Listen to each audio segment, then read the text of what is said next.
Breakiron, and I am the Senior Director for Cyber Solutions for Vion Corporation.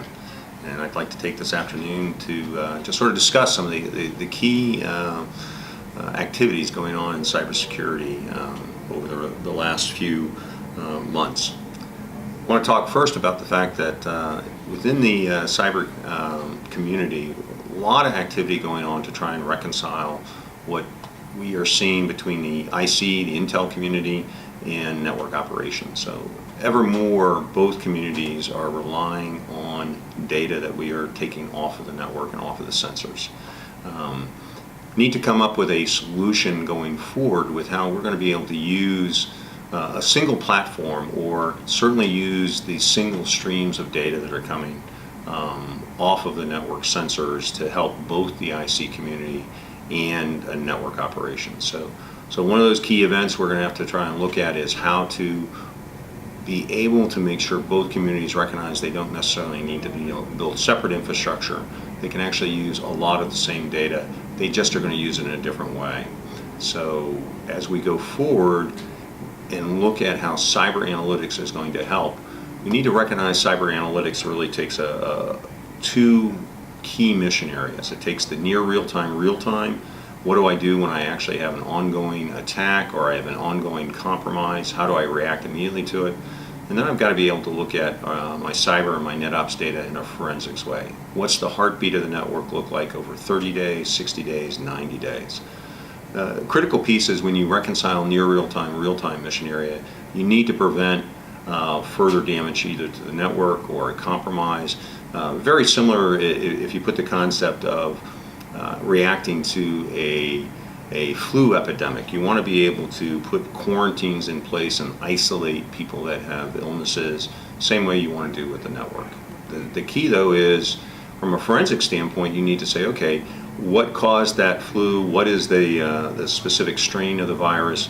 Same way we do in the network, we look at signatures, we look at profiles of the way people behave, and we need to capture that with cyber analytics so that we can start preparing attacks or preparing capabilities to prevent attacks of the future. Truly starting to see that we can be a little bit predictive in understanding the threat and the way they behave. Sometimes you get it absolutely correct, sometimes you miss a little bit, no different than in a true biological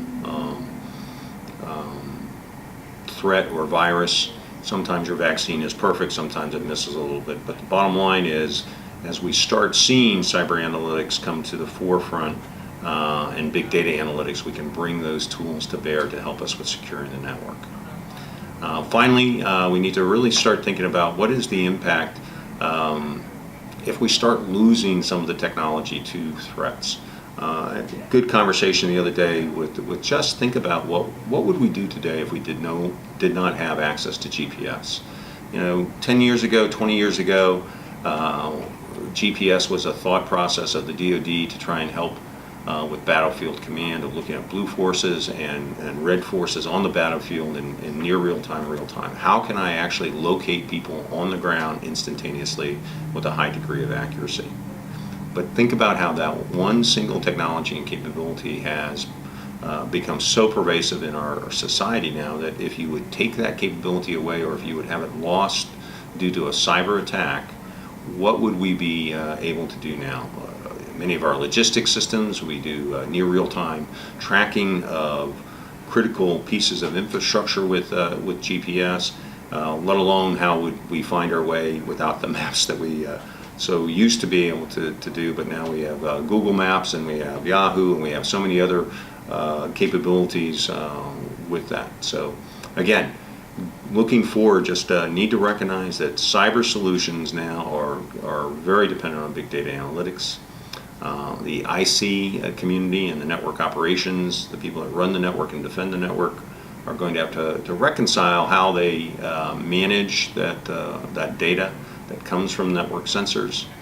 And then we need to start really understanding the fact that cyber analytics are going to start to have some capability to be predictive based on the big data analytics tools.